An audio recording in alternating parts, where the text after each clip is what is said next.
안녕하세요. 오늘은 바로 단열 두 번째 시간으로 바로 이어질 거고요. 제가 건축주 상담하면서 맨날 사실 드리는 말 중에 하나이기도 합니다. 단열, 과연 두꺼울수록 좋냐?입니다. 많은 분들이 이제 다가오는 겨울이 있다 보니까 이제 단열재가 어떻게 구성됩니까? 단열재는 얼마나 두껍습니까? 라고 많이 문의를 주시는데 과연 단열재는 두꺼우면 두꺼울수록 좋냐에 대해 한번 이야기를 해보도록 하겠습니다. 단열재 같은 경우에는 일단 두꺼우면 두꺼울수록 좋다. 두꺼움과 성능은 비례를 해요. 비례를 하는데 이걸 잘 보셔야 됩니다. 분명히 30mm의 단열재를 붙였을 때보다, 그러니까 옛날 집이죠. 우리나라 단열이 생긴 지 그렇게 오래되지 않았거든요. 옛날 집에 비해서 최근 집이 훨씬 더 따뜻하긴 해요. 따뜻하고 에너지 소모, 난방비도 훨씬 더 적게 나오는 게 현실이죠. 근데 이런 걸 보셔야 됩니다. 두껍게 해야 되는데 과연 어디를 그럼 두껍게 해야 되느냐에 대해서 좀 더 깊게 말씀을 드려볼게요. 자, 우리나라 단열 방식에는 크게 두 가지가 있죠. 내단열과 외단열 방식이 있는데 전번에 말씀드렸다시피 내단열 같은 경우에 이제 아파트에서 많이 하고 있습니다. 그렇다 보니까 아파트 경우에는 이 단열 두께를 두껍게 하면 두껍게 할수록 아무래도 내가 실제로 사용할 수 있는 공간이 좁아질 수밖에 없어요. 그게 이제 아파트 단열의 한계이긴 합니다. 옛날 아파트를 단열, 리모델링 할 때 단열 성능 건들 때 나오는 이슈들이죠. 그리고 외단열 건물, 이제 빌라나 단독주택 같은 경우 단열을 조금 더 신경 쓰셔야 되는 경우가 있겠죠. 이런 경우에는 두 가지 경우가 있을 겁니다. 공사 중인 건물이나 아니면 공사가 이미 다 끝나서 입주까지 한 상태에서 뭔가 리모델링을 해야 되는 경우가 있겠죠. 굉장히 옛날 건물 같은 경우에는 단열이 굉장히 취약할 겁니다. 그렇기 때문에 요걸 아마 안쪽에서 뭔가 단열을 하시려고 할 테고, 최근에 그나마 지어진 집 같은 경우에는 어느 정도 외벽에 단열재가 있을 텐데 뭔가 모종의 이유로 집에 자꾸 문제가 생겨서 단열재를 또 추가하시려고 할 거예요. 근데 어떤 경우에든지 상관없이 일단 두 경우 모두 단열재를 아마 안쪽에서 뭔가 보강을 하려고 할 겁니다. 왜냐하면 이게 다가구나 다세대 같은 경우 누군가 임차인이 거주하고 있는 경우도 있을 테고, 다세대 같은 경우에는 이 집 전체를 뭔가 단열 공사를 해야 되는데 그러기 되게 쉽지 않은 게 현실이잖아요. 그렇기 때문에 나중에 이걸 뭔가 하실 때 분명히 안쪽에서 하실 거란 말이죠. 이때 바로 이제 문제가 발생을 하게 되는데, 이게 무슨 문제냐면 단열과 온도에 대한 개념이죠. 정확히 말하면.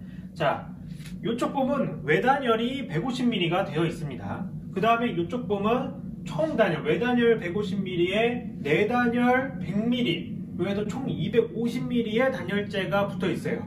자, 그러면 개념만 본다고 하면 당연히 얘가 단열재가 더 많이 들어갔으니까, 왜냐하면 제가 앞에 단열재는 두꺼우면 두꺼울수록 좋다, 단열의 성능은 두께와 비례한다 라고 말씀드렸죠. 그렇기 때문에 얘보다 단열재 외단열 150mm 간 거보다 당연히 내외단열에서 250mm 한 게 더 좋겠지 라고 이게 오해를 하실 수가 있단 말이죠. 이게 메커니즘을 잘 보셔야 되는데, 자, 여러분은 여기서 이제 온도 구배를 이해를 하셔야 되는데, 아주 러프하게만 온도 구배를 좀 말씀드려 보겠습니다. 자, 외기를 영하 5도라고 가정을 하고 내기를 영상 20도라고 가정을 할게요. 그럼 일반적인 외단열, 아주 외단열이 잘 됐다는 가정 안에 단열재에서 대부분의 열을 막아줍니다. 열이 이렇게 나가는 거죠. 제가 저번 영상에서 말씀드렸다시피 열은 높은 곳에서 낮은 곳으로 빠져나가요. 그렇기 때문에 이쪽의 열이 바깥의 차가운 외기로 나가는 거를 여기서 대부분 막아줍니다. 그렇기 때문에 이렇게 보면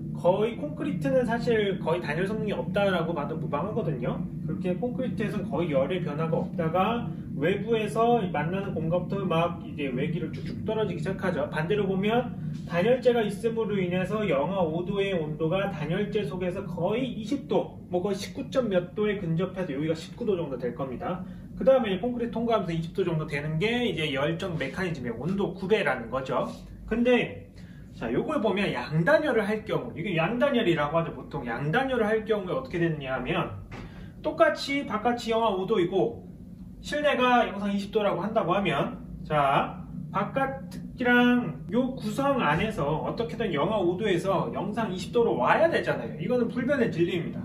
심지어 단열재가 없다고 하더라도 이 콘크리트 안에서 어쨌든 온도 변화는 일어날 거예요. 자, 그럼 요걸 보셔야 되는데, 단열재는 분명히 열의 이동을 느리게 해주는 겁니다. 따뜻하게 해주는 거죠. 따뜻하게 해주는 거. 그 따뜻하게 해주는 게 여기도 있고 여기도 있어요. 그리고 각각의 성능도 다 발휘를 합니다. 그러면 이 양단열 체제에서는 요 표면의 온도가 여기 외단열만 있을 때보다 훨씬 더 낮아질 수밖에 없어요. 훨씬 더. 그리고 콘크리트를 통과하면서 조금 높아지고 그 다음에 실내 측에 있는 단열 부분에서 다시 온도가 높아지게끔 됩니다. 왜냐하면 콘크리트가 있고 양쪽에 단열재가 있으니까 이 발생하는 문제인데, 열의 이동을 여기서 느리게 해주고 여기서 느리게 해주기 때문에 온도 변화가 이 벽체의 두께에서 천천히 일어나게 되는 거예요, 각 부위별로. 근데 얘는 외단열로 한번 딱 감쌌으니까 그냥 여기서 온도 확 올라가고 마는 거죠.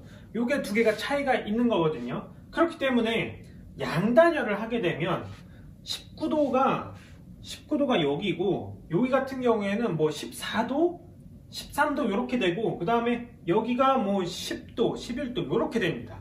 즉 여기 굉장히 사실 위험한 구간이라는 건데, 여기 같은 경우는 사실 바깥이기 때문에 크게 문제는 안 돼요. 근데 문제는 여기 실내 쪽인 거죠. 제가 아까 14도, 13도, 14도라고 말씀을 드렸는데 13도, 14도가 굉장히 사실 건축에서 보면 위험한 온도입니다. 왜냐하면 곰팡이가 피는 온도에 굉장히 근접하거든요. 자, 곰팡이 같은 경우에는 어쩔 때 피냐 하면, 물리적으로 보면 실내 온도가 20도라고 가정을 하고 실내 상대 습도가 50%, 여기가 50%라고 친다면 이 온도의 변화가 12.6도가 되는 순간, 그 12.6도의 구간이 약 일주일간 아무런 환경 변화 없이 유지가 된다고 할 때, 그때부터 곰팡이가 피기 시작합니다. 조금 더 쉽게 얘기하면 실내 상대 습도가 50%예요. 상대 습도가 50%이기 때문에 온도가 낮아지면 실내 상대 습도는 더 높아지게 됩니다.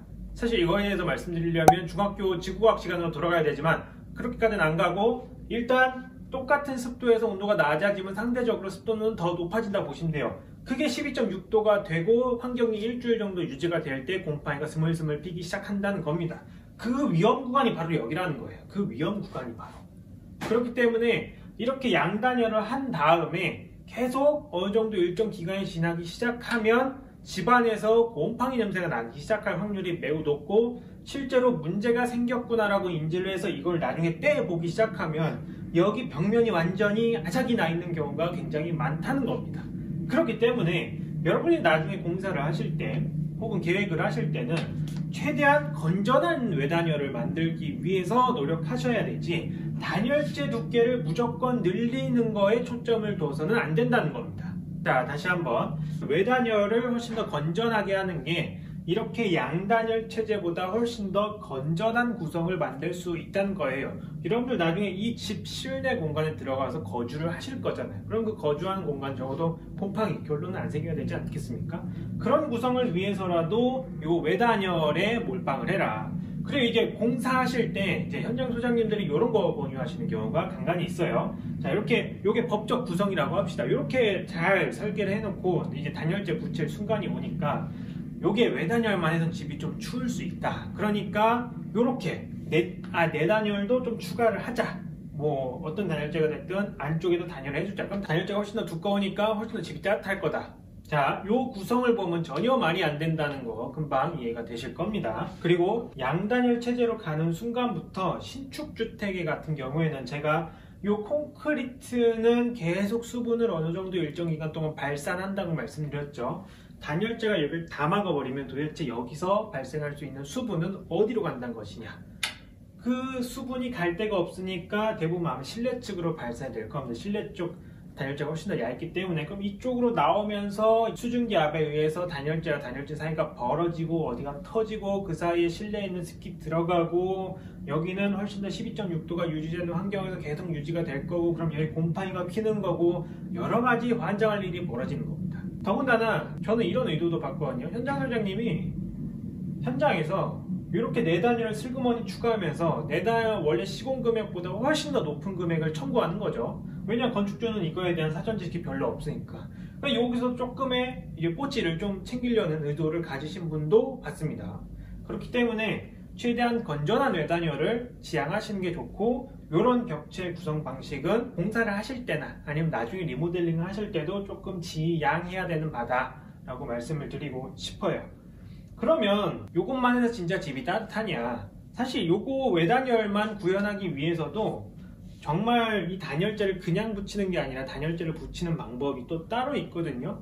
그 방법에 대해서는 제가 다른 영상에서 다시 한번 더 깊게 말씀드리는 시간을 가지도록 하겠습니다. 그래서 오늘 어쨌든 단열재가 두꺼우면 두꺼울수록 좋다. 그건 맞다. 하지만 그 두께는 외단열에 몰빵되거나 아니면 차라리 내단열에 몰빵되거나 둘 중 하나의 부위에만 단열재 두께를 키우는 게 좋지, 요거 두께를 동시에 키우는 거는 전혀 바람직한 구성이 아니다 라는 거 하나 가져가시면 좋겠습니다. 네, 그래서 오늘 컨텐츠 여기까지 진행하고요. 저희 밀리미터 채널 좋아요, 구독, 댓글, 알림 설정까지 부탁드리겠습니다. 그럼 저는 더 다음에 좋은 컨텐츠로 찾아오겠습니다. 안녕!